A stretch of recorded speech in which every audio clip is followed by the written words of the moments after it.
నమస్కారం ఘంటారావానికి స్వాగతం. ముందుగా ప్రధానాంశాలు. సృష్టించిన సంపద పేదలకు చేరాలనేదే లక్ష్యమన్న చంద్రబాబు. అట్టడుగునున్న వారిని సంపన్నులు ఆదుకోవాలని పిలుపు.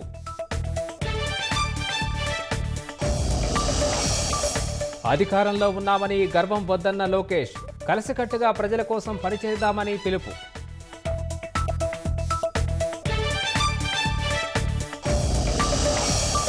దేశ రాజకీయాల్లో టీడీపీ కీలక పాత్ర పోషిస్తోందన్న రామ్మోహన్. తెలుగు వాళ్ళు ఎక్కడున్నా పార్టీ హక్కున చేర్చుకుంటుందని వెల్లడి.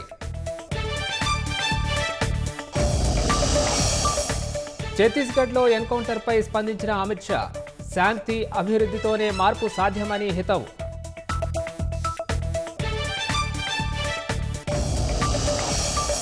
హౌతీ రెబల్స్ ఆధీనంలోని ప్రాంతాలపై విరుచుకుపడ్డ అమెరికా. వైమానిక దాడుల్లో ఒకరు మృతి, పలువురికి గాయాలు.